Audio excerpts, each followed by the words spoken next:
الحمد للہ الذی ہدانا الی الصراط المستقیم والصلاة والسلام علی من اختص بالخلق العظیم۔ نہ شہرت سے، نہ دولت سے، نہ گھر آباد کرنے سے تسلی دل کو ہوتی ہے خدا کو یاد کرنے سے، اور محمد کی محبت صلی اللہ علیہ وسلم، محمد کی محبت دین حق کی شرط اول ہے۔ گر ہو اسی میں کچھ خامی تو سب کچھ نامکمل۔ نہ جب تک کٹ مروں میں کھا جائے بطحا کی چوکھٹ پہ، نہ جب تک کٹ مروں میں کھا جائے بطحا کی چوکھٹ پہ، خدا شاہد ہے کامل میرا ایمان ہو نہیں سکتا، خدا شاہد ہے کامل میرا ایمان ہو نہیں سکتا۔ اللہ رب العزت کا فضل کہ اس خالق و مالک نے ایک بہت ہی عظیم شخصیت سے منسوب کرتے ہوئے یہ محفل سجانے کی توفیق عطا فرمائی۔ اللہ تعالیٰ آپ کا بیٹھنا، ہمارا سننا سنانا اپنی بارگاہ میں قبول فرمائے۔ خطاب وہاں پہ بھی ہو سکتا تھا، سیٹ اپ بڑا پیارا تھا، کرسی بھی لگی ہوئی تھی، ٹیبل بھی لگی ہوئی تھی، کمفرٹ بھی تھا، آئی پیڈ ٹیبلٹ بھی وہاں رکھا ہوا تھا۔ پھر کیا وجہ ہے کہ علامہ صاحب نے کہا کہ بھائی ممبر پہ خطاب ہونا چاہیے، اور علامہ صاحب تو علامہ صاحب یہ محبت والے بھی کہہ رہے تھے بھائی ممبر پہ خطاب ہونا چاہیے۔ اس کی کئی وجوہات ہیں، اس میں سے ایک سب سے نایاب اور خوبصورت وجہ چن کر میں آپ کے سامنے پیش کر دیتا ہوں۔ بولیں سبحان اللہ۔ وجہ یہ ہے کہ ہماری ساری عزتیں اسی ممبر کے صدقے تو ہیں، یہی ممبر رسول تو ہے جو ہماری آواز لوگوں کے دلوں تک پہنچ جاتی ہے۔ اگر اسی پر بیٹھ کے بیان نہ کریں تو کہاں کریں؟ تو پہلا حق تو اسی پر بیٹھنے کا ہے، یہاں بیٹھ کے ہم بات کریں گے۔ ایک 15 سال کا نوجوان، والد کا انتقال ہو گیا۔ آپ سب کو آواز آ رہی ہے؟ 15 سال کا نوجوان، والد کا انتقال ہو گیا۔ وراثت میں کیا ملا؟ بٹوارا ہوا تو کیا آیا وراثت میں؟ ایک باغ اور ایک چکی۔ میرا دل پتہ ہے کیا کر رہا ہے؟ میرا دل کر رہا ہے آپ سب کی توجہ پہ میں بولتا ہوں سبحان اللہ۔ کس قدر انہماک سے، اٹینشن سے، توجہ سے آپ سن رہے ہیں۔ ایسی پبلک پھر ہر جگہ تھوڑی نہ ملتی ہے کہ جو آپ کے ایک ایک لفظ کو سن رہی ہو۔ بچے سے لے کے بزرگ تک سب ذوق سے بیٹھے ہیں۔ اللہ تعالیٰ یہ ذوق سلامت رکھے، آپ کا بیٹھنا اپنی بارگاہ میں قبول فرمائے۔ بس صرف ایک چیز آپ ذہن میں بٹھا کے یہاں ذہن میں بٹھائیں اور یہاں اسی کے ساتھ بیٹھ جائیں، وہ یہ کہ بھائی محفل پوری رات کی نہیں ہے اور خطاب بھی کوئی 2-4 گھنٹے کا نہیں ہے، پھر صرف کچھ منٹس یا کچھ گھنٹے میرا اور آپ کا ساتھ ہے۔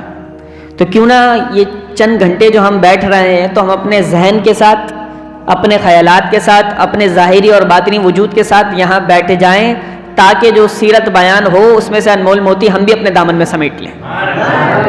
تو بس جتنی دیر بیٹھنا ہے توجہ کے ساتھ بیٹھنا، اور جب آپ توجہ کے ساتھ بیٹھیں گے تو پھر یہ دیر لفظ آپ کو نہیں پتہ لگے گا، آپ کہیں گے بس وقت گزر گیا، پتہ ہی نہیں لگا۔ تو میں عرض کر رہا تھا ایک 15 سال کا نوجوان ہے، والد کا انتقال ہو گیا، وراثت میں اس کا جب بٹوارا ہوا تو اس کے حصے میں ایک باغ آیا، ایک چکی آئی، وہ اسی سے کمانے لگا۔ وہ چکی کو بھی چلاتا، وہ باغ کا خود خیال رکھتا اور بہت خیال رکھتا، پودوں کو پانی دیتا، ایک بالکل اچھے انداز سے اپنے باغ کا خیال رکھتا۔ ایک دن اچانک اس کے باغ میں کوئی اللہ کا ولی آ گیا۔ حضور علیہ الصلوۃ والسلام کی حدیث میں ہے اللہ کے ولیوں کی پہچان کیا ہے؟ فرمایا کہ جب تم انہیں دیکھو تو تمہیں اللہ یاد آئے، تمہیں آخرت کی یاد آئے۔ یہ اللہ کے ولی ہیں، اللہ کے دوست ہیں۔ اب وہ شخص، وہ بزرگ، وہ آئے ہیں تو کیسے پتہ لگا اللہ کا ولی ہے؟ حضور نے پہچان دی ہے، جسے دیکھو اور اللہ کی یاد آئے۔ اب وہ نوجوان اپنے باغ کو پانی دے رہا تھا کہ یکدم اس کی نظر ان بزرگ پہ پڑ گئی، اور وہ بزرگ چلتے ہوئے باغ میں آ رہے تھے کہ اس نوجوان نے فوراً یکدم ان سے مصافحہ کیا، ان کے ادب میں ان کے آگے جھک گیا، ان کے ہاتھوں کو چوما اور کہا حضرت آپ اس درخت کے نیچے بیٹھے میرے۔ وہ مجذوب بندہ تھا، اللہ کا ولی تھا، وہ بیٹھ گیا۔ تازے انگور کے خوشے اور تازے پھل فروٹ اس نوجوان نے اپنے باغ کے لیے اور حضرت کی خدمت میں پیش کی، حضرت تناول کر لیں آپ تو میرے لیے شرف ہوگا۔ انہوں نے کہا دیکھیں مجذوب جو ہوتا ہے نا، اس کی ظاہری حالت نہیں بتا پاتی کہ یہ مجذوب ہے، یہ اللہ کا بہت بڑا ولی ہے. لوگ اسے اہمیت ہی نہیں دیتے, ویلیو ہی نہیں دیتے, لیکن کسی کسی کی نظر پہچان لیتی ہے کہ یہ کچھ ہے. تو وہ بزرگ کہیں دل ہی دل میں کہ یار مجھے تو کوئی پوچھتا نہیں, یہ عزت اتنی دے رہا ہے, اب یہ اتنا بادب بچہ ہے. خیر, تو وہ حضرت ابراہیم رحمۃ اللہ تعالیٰ علیہ بزرگ تھے, اور ان کو اس نوجوان نے بڑی عزت دی, بڑی تکریم دی, بہت رسپیکٹ دی. آخر کار ان کا دل اس نوجوان نے جیت لیا. ایک اللہ کے ولی کے دل کو جیت لینا کوئی عام بات تو نہیں. جس نے ایک اللہ کے ولی کے دل کو جیت لیا اس کی تو دنیا بھی بن جائے اور آخرت بھی بن جائے. جب دل کو جیت لیا نا تو پھر انہوں نے اپنی جیب سے کوئی گندم کا دانہ نکال کے دیا, کہا یہ کھا لو. نوجوان سے کہا یہ کھا لو, میں تو بعد میں بیان کروں گا, مجھے لگ رہا ہے یہ پہلے پہنچ رہے ہیں. نوجوان سے کہا یہ کھا لو. اس نے وہ گندم کا نوجوان نے ٹکڑا لیا, وہ تبرک جو اللہ کے ولی نے دیا وہ کھایا. وہ نوجوان نے وہ تبرک کھایا ہے اور یہاں سے یہاں تک کا سفر ہوا ہے, اس کے دل میں سے دنیا کی محبت نکل گئی. پورا باغ, پوری چکی, اپنا ساز و سامان, اپنا مال اللہ کی بارگاہ میں اللہ کے بندوں پہ خرچ کیا اور اللہ کی محبت کا سفر طے کرنا شروع کر دیا. اور یہ جو اللہ کی محبت کا سفر طے کرنا شروع کیا, اس نوجوان پہ جو کرم نوازی ہوئی تھی, ایک ولی کی نگاہ عنایت ہوئی تھی, یہ نگاہ کرم ہوئی تھی. یہ نوجوان کون تھا؟ یہ نوجوان وہ تھا کہ آج دنیا اسے معین الدین چشتی کے نام سے جانتی ہے. خواجہ خواجگان, خواجہ غریب نواز, عطائے رسول حضرت خواجہ حسن سید معین الدین چشتی اجمیری رحمۃ اللہ تعالی علیہ. یہ وہ اللہ کا ولی اور بزرگ بنا کسی ایک اللہ کے ولی کے ادب کے صدقے, ان کی نوازش کے صدقے, ان کے ایک جھوٹے مبارک کے صدقے. ادب کرنا سیکھ.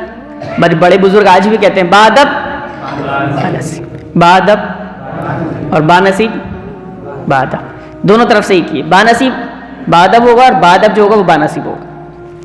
بانصیب تو ہر کوئی بننا چاہتا ہے, کیا بادب بھی بننا چاہتا ہے؟ تو جو بادب بنے گا وہی بانصیب بنے گا. بانصیب کا مطلب یہ ہے کہ میرے پاس عزت بھی ہو, دھن دولت بھی ہو, لوگ پلکے بھی بچھائیں, لوگ عزت بھی دیں, سینے سے بھی لگائیں, میرا ذکر بھی کریں, میرے پیٹھ پیچھے بھی میری تعریف ہو جائے. تو یہ تو عزت آپ کو چاہیے. آپ تو نصیب والے بننا چاہتے ہیں, نصیب بننے والے بننا چاہتے ہیں تو اس کے راستے بھی چلیں. راستہ بتائیے. راستہ یہ ہے کہ آپ بادب ہو جائیں. آپ بادب ہو جائیں, پھر دیکھیں کیا ہوتا ہے. بادب ہونے کا مطلب کیا ہے؟ بادب ہونے کا مطلب یہ کہ صرف آپ عالم صاحب کے سامنے, پیر صاحب کے سامنے, اپنے مرشد کے سامنے ہاتھ باندھ کے کھڑے ہو جائیں, اور جب وہ ہاتھ ملائیں آپ ان کا ہاتھ چوم لیں, سبحان اللہ, آپ بادب ہو گئے. اس کا مطلب بادب نہیں ہے. بادب کا مطلب یہ بھی ہے جب آپ کے ماں باپ سامنے ہوں آپ ان کا بھی ہاتھ چومیں, آپ اپنی ماں کا ماتھا بھی چومیں, آپ اپنے ماں باپ کو پیار کی نگاہ سے بھی دیکھیں. غصہ آ جائے تو ماں باپ کے سامنے پی جائیں کہ میں کچھ بھی نہیں. یہ بادب ہے, یہ بھی بادب ہے. تو خیر یہ بڑا مفہوم اس کا وسیع ہے.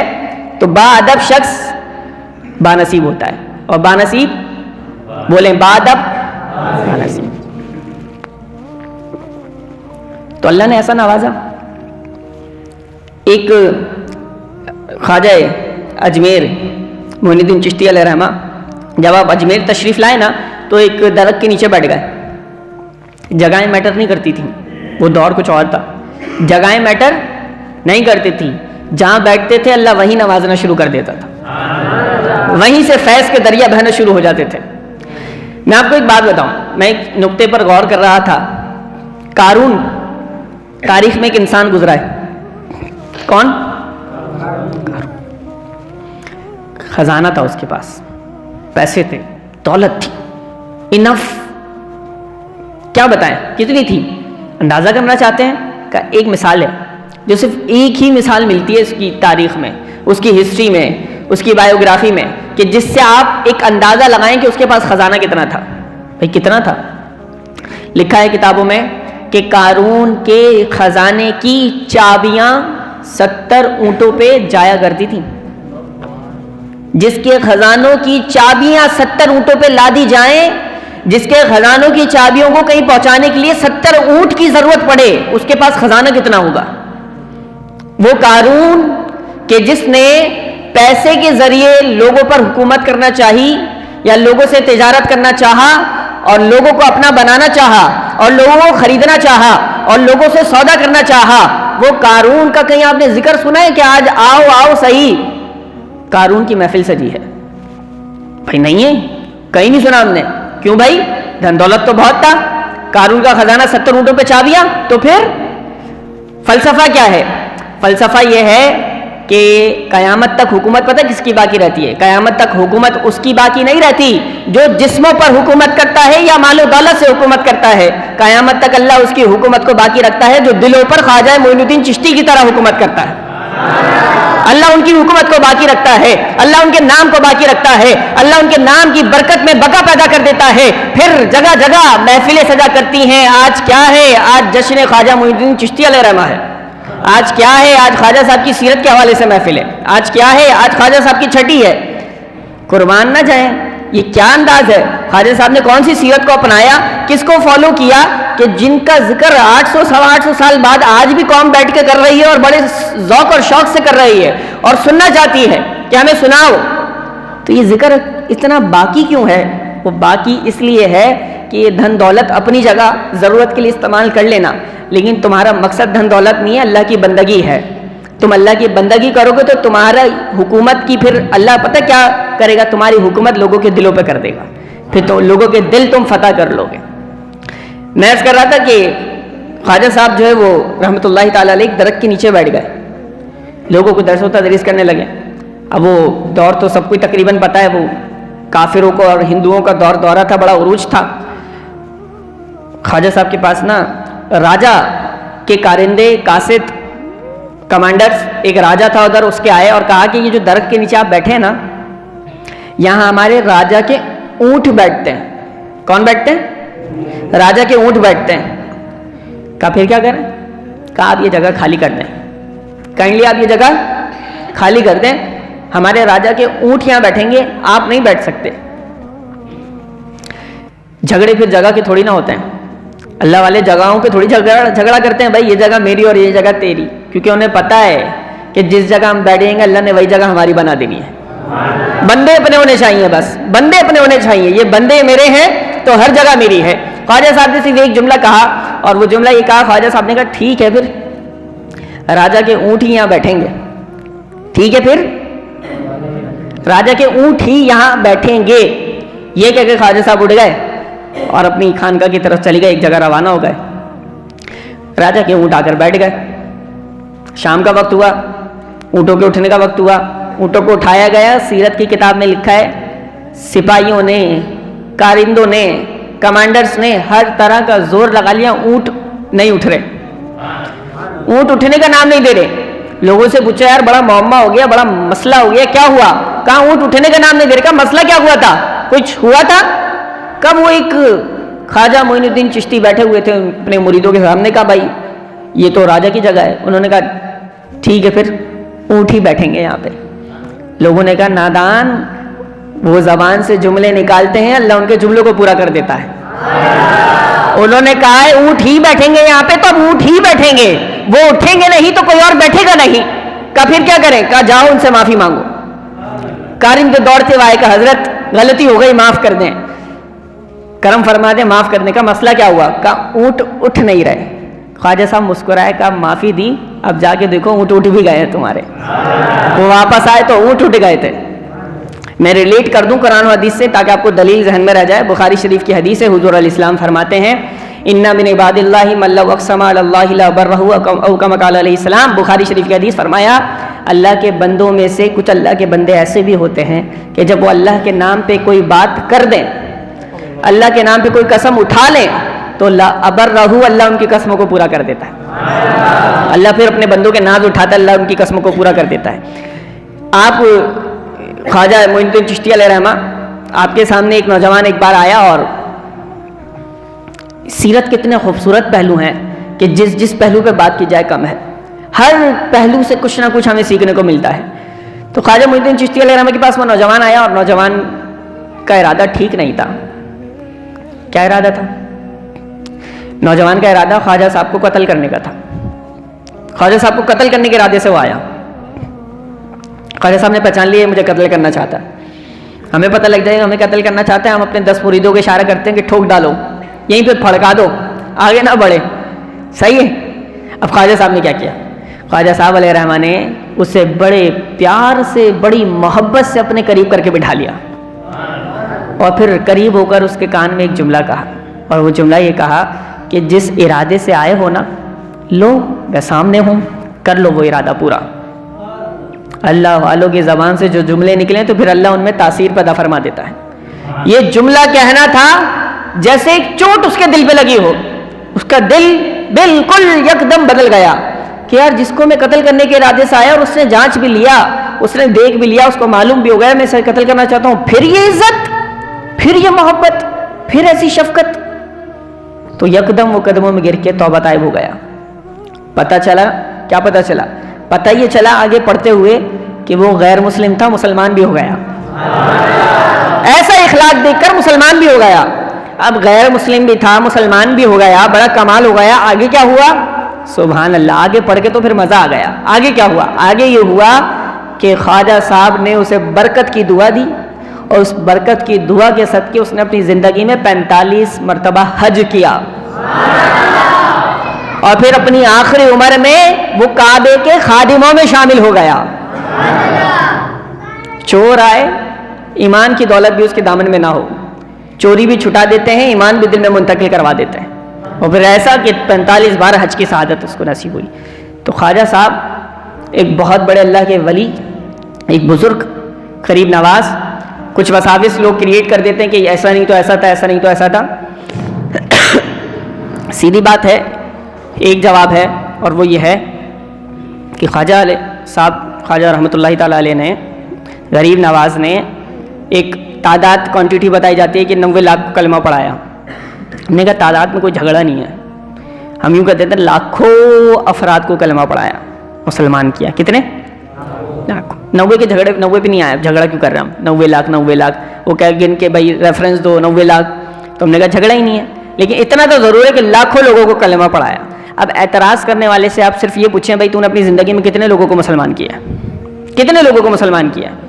آپ کے پاس کوئی ہے جواب؟ بتاؤ. اعتراض کرتے رہو, خواجہ صاحب کی سیرت پہ اعتراض کرو, ان کی ذات پہ اعتراض کرو. اس طرح کے اعتراضات کر کے لوگ ورگلا سکتے ہیں اور کچھ نہیں کر سکتے. آپ صرف خاموشی سے خواجہ صاحب کے کام کی طرف اشارہ کریں کہ خواجہ صاحب کی کرامت تم نہیں مانتے, نہ مانو. خواجہ صاحب کے کام سے تم انکار نہیں کر سکتے. آج بھی ہندوستان کی سرزمین انہی کے صدقے سے مسلمان ہوئی ہے, اور ان کی نسلوں میں آج بھی مسلمان پیدا ہو رہے ہیں. وہ خواجہ صاحب کے صدقے تو ہو رہے ہیں. اگر انہوں نے اس سرزمین پہ قدم نہ رکھا ہوتا اور لوگوں کو مسلمان نہ کیا ہوتا تو کیا وہ سرزمین آج مسلمان ہوتی؟ ایک بڑا حصہ مسلمان اگر ہے تو وہ خواجہ اجمیر کی برکت سے ہے, انہی کی برکت سے مسلمان ہوا ہے. خواجہ اجمیر رحمۃ اللہ تعالیٰ علیہ, اپنے ظاہر میں نبی عرض کیا شروع میں کہ ایک بزرگ کی دعا لگی, اور جب بندہ محبت کا سفر طے کرتا ہے تو پھر وہ کسی کی شاگردی میں چلا جاتا ہے, اور اس شاگردی کو ہم کہتے ہیں مرید ہو گیا ہے. آسان کر کے سمجھا رہا ہوں, شاگردی کو کیا کہتے ہیں؟ آپ ایسے کہیں گے اسٹوڈنٹ ہے, شاگرد ہے, لیکن اگر کوئی طریقت کی راہ اختیار کر رہا ہے, طریقت میں چلنا چاہتا ہے تو اسے کیا کہتے ہیں؟ یہ مرید ہو گیا ہے. خواجہ صاحب رحمۃ اللہ تعالیٰ علیہ رو رہے تھے. کیا کر رہے تھے؟ ایک نوجوان اور ہندو نوجوان لڑکا, اس نے آ کر پوچھا کہ یار یہ روتے کیوں ہیں, یہ روتے کیوں ہیں؟ خواجہ صاحب نے پتہ کیا جواب دیا؟ خواجہ صاحب نے کہا کہ مجھے نا میرے مرشد کی محبت رلاتی ہے, ایک اللہ کے ولی کی محبت رلا رہی ہے. تو وہ کہنے لگا کہ حضرت محبت میں بھی رونا آتا ہے؟ کہا آتا ہے. کہا میں تو سمجھا تھا کہ آج تک درد میں روتا ہے بندہ, صرف درد کی وجہ سے رونا آتا ہے, کیا محبت میں بھی کوئی روتا ہے؟ کہا ہاں روتا ہے. کہا کیسے؟ کہا اس کے لیے تو تمہیں محبت کرنی پڑے گی. کہا میں محبت میں رونا چاہتا ہوں. ڈیمانڈ کیا ہے نوجوان کی؟ میں محبت میں رونا چاہتا ہوں. انہوں نے کہا ہمارے خواجہ غریب نواز علیہ الرحمٰن نے فرمایا کہ ٹھیک ہے, 2 باتیں ہیں. کتنی؟ 2 شرطیں وہ مان لو تو محبت میں رونا شروع کر دو گے. کہا کیا؟ کہا پہلا مسلمان ہو جاؤ, دوسرا میرا مرید ہو جاؤ. اس نے کہا والدہ سے مشورہ کرنا پڑے گا. کہا کراؤ. والدہ کے پاس گئے. والدہ نے کہا تم جب اپنا کچھ سوچ لیتے ہو تو بیٹا سنتی کس کے کہاں ہو, جب تم نے یہ بھی سوچ لیا تو کر گزرو, جاؤ کلمہ پڑھ لو. وہ آیا, خواجہ صاحب کے دامن میں اس نے کلمہ بھی پڑھا, مسلمان بھی ہو گیا اور ان کا مرید بھی ہو گیا. خواجہ صاحب نے فرمایا اب تم نے ایک کام کرنا ہے. کیا کرنا ہے؟ میرے ساتھ رہنا ہے, میرے ساتھ کھانا ہے, میرے ساتھ پینا ہے, سحری بھی میرے ساتھ, افطار بھی میرے ساتھ, نماز بھی میرے ساتھ. کہا حضرت کوئی بات ہی نہیں ہے, میں گھر پہ بات کر لیتا ہوں. گھر پہ بات کر لی, کچھ دن خواجہ صاحب کے ساتھ رہنا ہے. خواجہ اجمیر جس کی زبان کی تاثیر سے اللہ نے لاکھوں لوگوں کو مسلمان کر دیا، اس کی صحبت میں اگر کوئی رہے تو اس کے دل کی دنیا کیسی ہوگی؟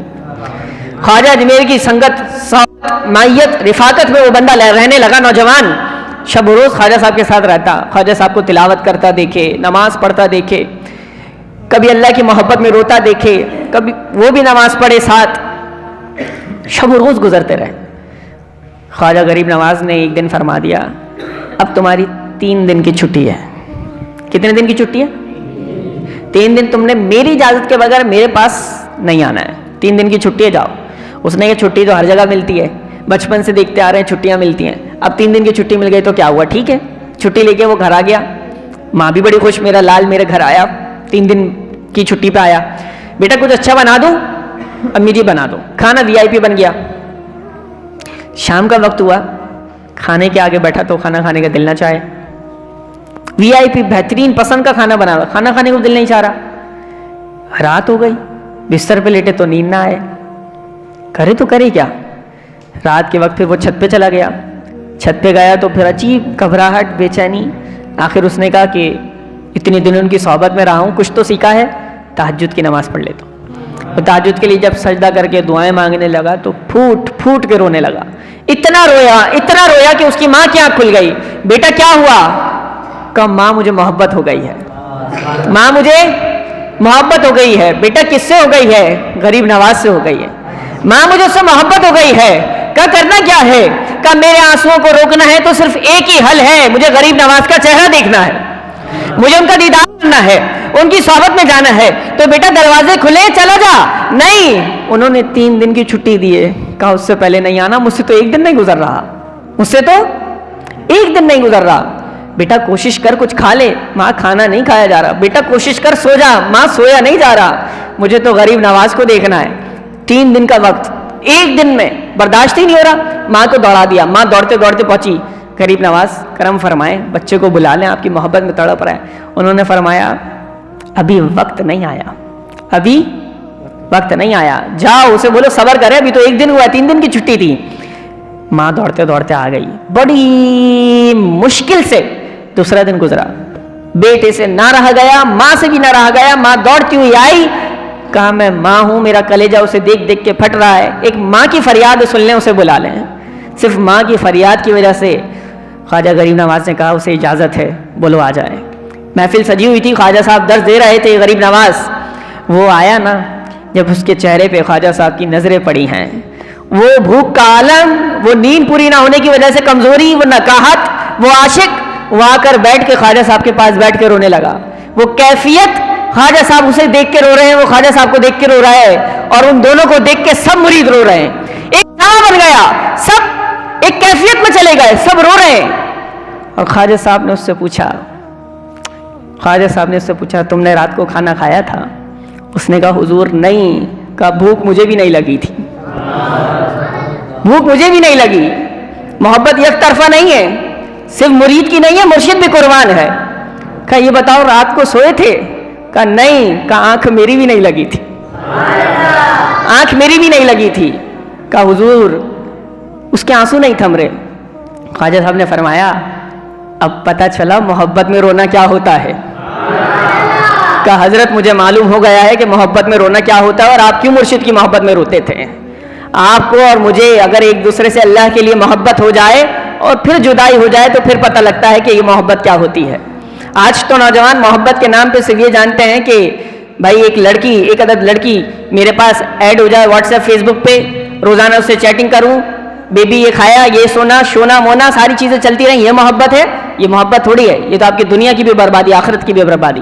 محبت تو وہ ہے جو آپ کو اللہ اور اس کے رسول سے قریب کر دے، وہ محبت ہے۔ محبت تو وہ ہے جو آپ کو گناہوں کی زندگی اور دلدل سے نکال کے آپ کو نیکیوں کی زندگی گزارنے والا بنا دے، یہ محبت ہے۔ محبت ایسے ہوتی ہے۔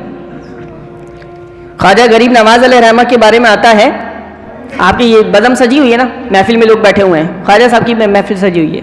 شیخ علی رحمہ علیہ رحمہ ایک اور بزرگ بھی بیٹھے ہوئے تھے، مرید بھی تھے خواجہ صاحب کے، بڑے بڑے مرید، بختیار کاکی کہ جنہوں نے کئی سپارے ماں کے پیٹ میں حفظ کیے، وہ بھی خواجہ صاحب کے مرید ہیں۔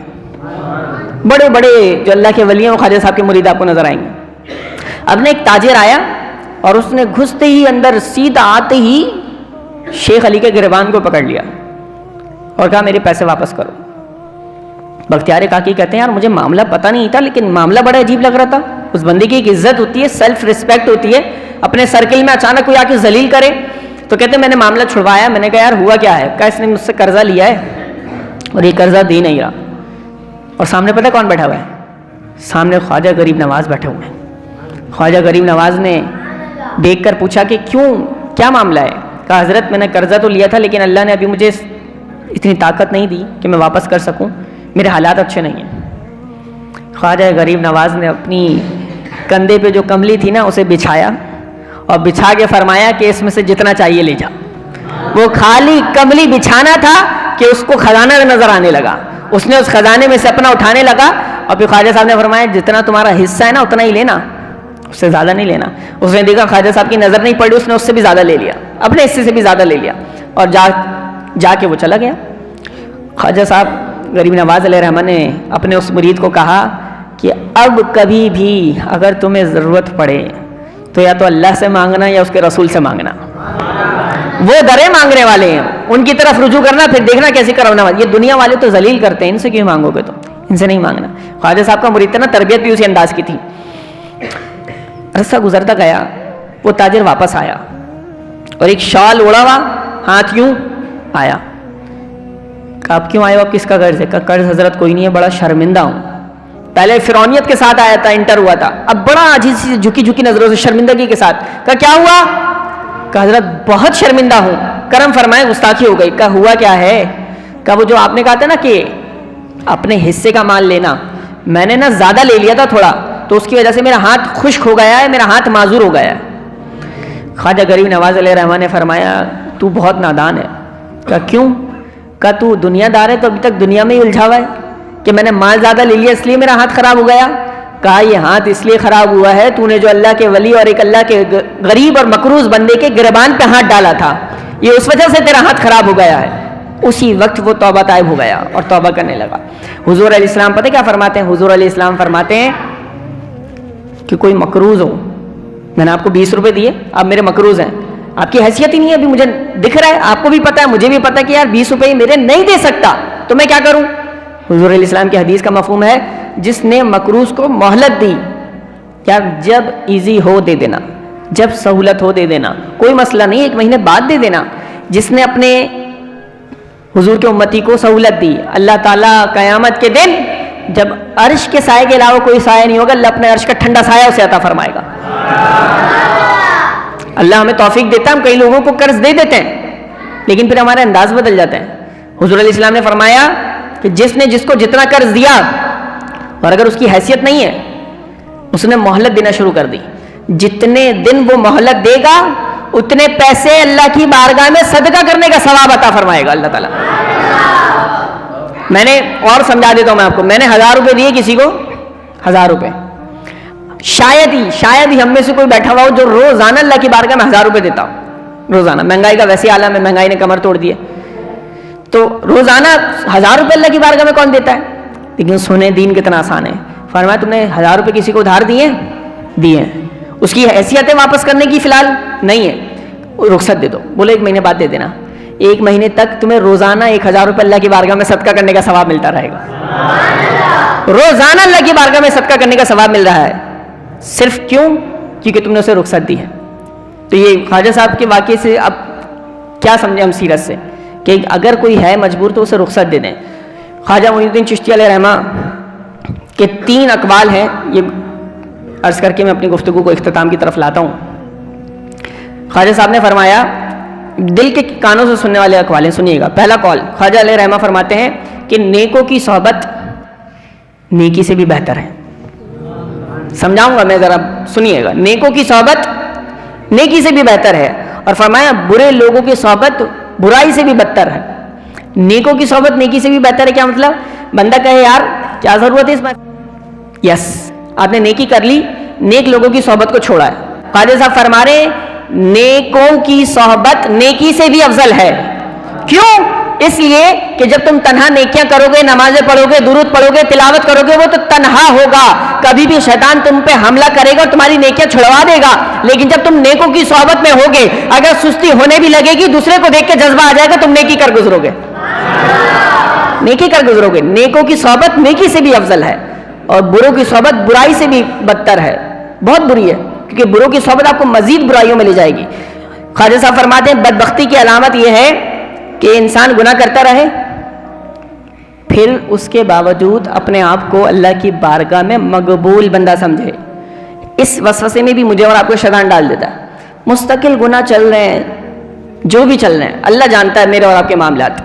اب گناہ چل رہے ہیں، اب کیا ہے معاملہ؟ آپ اپنے اندر فیل کیسا کرتے ہیں؟ میری اور آپ کی فیلنگ کیا ہے یہ میں اور آپ کو بہتر جانتے ہیں. اگر تو میں اور آپ یہ فیل کر رہے ہیں یار میں تو بڑا مقبول بندہ ہوں، بڑا پارسا ہوں، بڑی عزت ہے اور اللہ کی بارگاہ میں کچھ ہوں میں، خواجہ صاحب فرماتے ہیں بدبختی کی علامت ہے کہ بندہ گناہ بھی کرتا رہے اور اللہ کی بارگاہ میں اپنے آپ کو مقبول بھی سمجھتا رہے. بدبختی کی علامت ہے. تو اللہ تعالیٰ اس بدبختی سے ہم سب کو محفوظ فرمائے. خواجہ صاحب فرماتے ہیں، آخری کال، خواجہ صاحب فرماتے ہیں کہ خدا کا دوست وہ ہے جس میں 3 باتیں جمع ہو گئی. کتنی بھائی سو رہے ہیں، بولیں کتنی؟ سبحان اللہ، بولیں سبحان اللہ. جتنی تعریفیں میں نے آپ کے جذبے کی تھی آپ اتنے ٹھنڈے ہو گئے ہیں، بولیں سبحان اللہ. ایسے بس گفتگو کو اختتام کرتا ہوں، لیکن سنیں قاضی صاحب نے فرمایا خدا کا دوست وہ ہے جس میں 3 باتیں. خدا کا دوست وہ ہے، وہ 3 باتیں آپ یاد کر کے اٹھ جائیں، سمجھے محفل کا حاصل ہے. محفل میں بیٹھنا وصول ہو جائے گا آپ کا. اگرچہ آپ سوچ رہے ہو محفل میں بیٹھنا تو وصول تب ہوگا جب لنگر کھلے گا، لیکن وہ وصول نہیں ہے. وصول یہ ہے اگر آپ یہ کال یاد کر کے چلے گئے. ٹھیک ہے. خواجہ صاحب نے فرمایا خدا کا دوست وہ ہے جس میں 3 باتیں. پہلا فرمایا دریا جیسی سخاوت. کس کے جیسی؟ یہ یاد کر لیں پھر میں سمجھاتا ہوں. دریا جیسی، اور فرمایا سورج جیسی شفقت. دریا جیسی سخاوت، سورج جیسی، زمین جیسی عاجزی. فرمایا 3 باتیں جس میں جمع ہو گئیں وہ خدا کا دوست ہے، اللہ کا ولی ہے. کہ آپ کہتے ہیں نا ولی اللہ وہ ہوگا جس کا اتنا بڑا امامہ ہوگا اور اتنا لمبا جبہ ہوگا، تسبیح لمبی ہاتھ میں ہوگی، وہ اللہ کا ولی ہے. خواجہ صاحب کیا فرما رہے ہیں؟ فرمایا 3 باتیں اپنے اندر جمع کر لو، تم اللہ کے ولی ہو. ایک ولی بتا رہا ہے، ولیوں کا ولی بتا رہا ہے کہ تم اللہ کے ولی ہو. 3 باتیں جمع کر لو. کیا 3 باتیں؟ فرمایا دریا جیسی سخاوت. دریا جیسی سخاوت مطلب دریا پہ کبھی نظر کی ہے؟ دریا اپنے اندر اگر گندا پانی بھی آ رہا ہو نا تو وہ روکتا نہیں ہے، رک جاؤ، نو انٹری، میرے اندر صرف صاف پانی آئے گا. وہ گندے پانی کو بھی ویلکم کر دیتا ہے، یار آ جاؤ کوئی مسئلہ نہیں. دریا اپنے اندر گندا پانی بھی ملا لیتا ہے، صاف پانی بھی ملا لیتا ہے، دوسرے نالوں کا پانی بھی ملا لیتا ہے، اچھے نالوں کا پانی بھی ملا لیتا ہے، اور پھر خود سب پانی ملا کے دریا، لیکن جب دوسروں کو دیتا ہے تو کیسا دیتا ہے؟ صاف شفاف پانی، بالکل صاف اور شفاف پانی دیتا ہے. کہ تمہارے اندر دریا جیسی سخاوت ہونی چاہیے. تمہارے سینے سے آگے کوئی بھی لگے تم ویلکم کر لو. میرا بھائی کوئی مسئلہ نہیں، گالی دیتا ہے، بری بات کرتا ہے، کریکٹر اچھا نہیں ہے، سینہ بڑا کر کے اسے سخاوت دو، سینے سے لگا لو. لیکن جب تم پلٹ کے کسی سے ملو تو تمہاری سخاوت ایسی ہونی چاہیے، تم اس سے صاف شفاف ملو، بہت اچھے ملو. دریا جیسی سخاوت. اور فرمایا سورج جیسی شفقت. سورج جیسی شفقت کہ جب سورج نکلتا ہے نا تو نکلنے سے پہلے یہ ڈیسائیڈ نہیں کرتا کہ آج میں نے دھوپ صرف اس کو دینی ہے جس نے تہجد پڑھی ہے، جس نے فجر پڑھی ہے. جو الٹے ہو کے فجر میں سوتے رہے نا، سورج کہتا ہے آج ان کو بھی دھوپ دینی ہے. جنہوں نے صرف جمعے کی نمازیں پڑھی ہیں نا، جمعہ، سورج کہتا ہے آج دھوپ ان کو بھی دینی ہے. اور آگے کی بات کروں، جو اللہ کو نہیں بھی مانتے نا، سورج کہتا ہے آج دھوپ ان کو بھی دینی ہے. کہ سورج جیسی شفقت تمہارے اندر، ایسی شفقت ہونی چاہیے. تم یہ نہیں دیکھو یہ امیر ہے تو سینے سے لگا لوں، غریب ہے تو ہاں بھائی کون ہے تو، انداز ہی بدل گئے.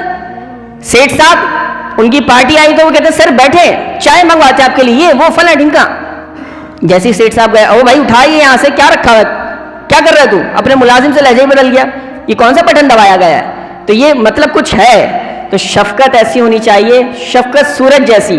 سامنے ماں ہو، باپ ہو، بھائی ہو، چھوٹا بھائی ہو، بچے ہوں، آپ کے رشتہ دار ہو، کوئی بھی کیوں نہ آ جائے، یہ تو میں نے جاننے والے بتائے، ان نون کیوں نہ آ جائے، آپ جانتے بھی نہیں ہیں. شفقت ایسی جب وہ آپ کے سینے سے لگے تو اس کے دل میں ٹھنڈک محسوس ہو جائے. ایسی شفقت، سورج جیسی شفقت، دریا جیسی اور زمین جیسی عاجزی. زمین پہ حسین چلے، بس صورت چلے، کوئی اکڑ کے چلے، کوئی غرور میں چلے، کوئی کیسے بھی چلے، زمین سب کو کہتی ہے بھائی مجھ پہ چل لے. زمین اٹھا کے نہیں پٹکتی کہ ابھی ہٹیا یہاں سے، مجھ پہ تم نہیں چل سکتے. زمین سب کو چلنے دیتی ہے. تمہاری شخصیت بھی ایسی ہونی چاہیے، زمین جیسی عاجزی. تم سے آ کے کوئی کیسی ہی بات کیوں نہ کرے، ہم تو کہیں بدماش کے ساتھ بدماش ہوں، شریف کے ساتھ شریف ہوں، جیسے کو تیسا. او بھائی یہ کون سا کمال ہو گیا جیسے کو تیسا؟ غریب نواز کی تعلیمات نہیں، جیسے کو تیسا نہیں. بدماش کے ساتھ بھی شریف ہے، شریف کے ساتھ بھی شریف ہے. ٹھیک ہے؟ خواجہ صاحب کی 3 باتیں میں اور آپ اپنی زندگی میں اپنا لیں. کیا؟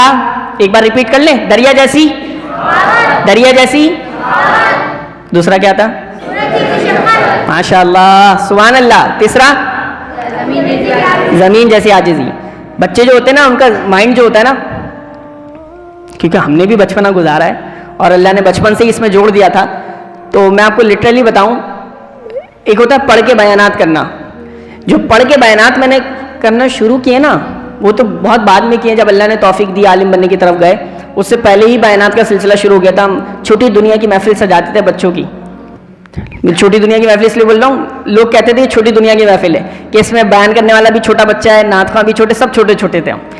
تو اس میں بیان کیسے کرتا تھا، میں سوچتا تھا اب تو وہ یہ تھا کہ ہم محفلوں میں جاتے تھے، ایز اٹ از جو بھی سنتے تھے ورڈ ٹو ورڈ یاد ہو جاتا تھا، اور پھر وہ ہم اپنے بیان میں سنا دیتے تھے اور سنانے سے اور مضبوط ہو جاتا تھا. تو جو بچے ہوتے ہیں نا ان کے ذہن اور زیادہ فریش ہوتے ہیں، یہ جلدی سے پک کر لیتے ہیں، بالکل نقش ہو جاتا ہے ان کے اوپر. اور پھر یہ آگے اگر سنا بھی نہیں گھر میں جا کے تو پھر مدینہ مدینہ. بولے سبحان اللہ. امام غزالی رحمۃ اللہ تعالیٰ علیہ 2 باتیں ہیں میرے نزدیک سامنے، میں اسے کر کے کمپلیٹ کرتا ہوں اپنی گفتگو. امام غزالی رحمۃ اللہ تعالیٰ علیہ بہت بڑے اللہ کے ولی، بہت بڑے عالم، اور پرسنلی اگر کسی رائٹر سے میں متاثر ہوں، انسپائر ہوں تو وہ امام غزالی رحمۃ اللہ تعالیٰ علیہ. اگر کوئی رائٹر آپ پوچھیں کوئی ایسا بندہ یا ایسی کتاب کہ جس کی کتاب کو جب جب پڑھیں کچھ نہ کچھ آپ کو مل جائے، تو امام غزالی رحمۃ اللہ تعالیٰ علیہ. بہت بڑے عالم. اب میں یقین مانے مجھے نہیں پتا تھا یہ، لیکن جب میں نے پڑھا ہے نا ایک کیفیت بن گئی. کیا رب جس کو چاہے کسی بھی ادا پہ بخش سکتا ہے. آپ کی ہزاروں سال کے سجدے ایک طرف اور آپ کی ایک معمولی سی سوچ اور ادا ایک طرف، اللہ کو اس پہ بھی پیار آ سکتا ہے. اتنے بڑے عالم، اتنی دین کی خدمت کی، اتنی کتابیں لکھی، نہ جانے کیا کیا کیا، وصال ہو گیا. مکھی کی حیثیت کیا ہے؟ ابھی میرے بیان کرتے ہوئے بیٹھے نا تو میں اسے اڑاؤں گا، بھائی ڈسٹرب ہو رہا ہے. آپ کے بیٹھے تو آپ اڑائیں گے، سردی کا ماحول ہے اس لیے تو مکھیاں آ نہیں رہی ابھی. اچھا مکھی آپ کو تنگ کرے تو اڑانا بھی جائز ہے، زیادہ تنگ کرے تو مارنا بھی جائز ہے. یہ شرعی مسئلہ بھی بتا رہا ہوں آپ. لیکن مکھی کی حیثیت کیا ہے؟ مکھی کے بارے میں کیا میں اور آپ زیادہ سوچتے ہیں کہ یار مکھی ہے، اللہ کی مخلوق ہے، اسے میری وجہ سے تکلیف نہ ہو؟ آج تو انسان کے بارے میں ایسا نہیں سوچتا، مکھی کے بارے میں کیا سوچے گا؟ امام غزالی رحمۃ اللہ تعالیٰ علیہ کو کسی نے خواب میں دیکھا، پوچھا ما فعل اللہ بکا، آپ کے ساتھ اللہ نے کیا معاملہ کیا؟ کہا اللہ نے مجھے بخش دیا ہے.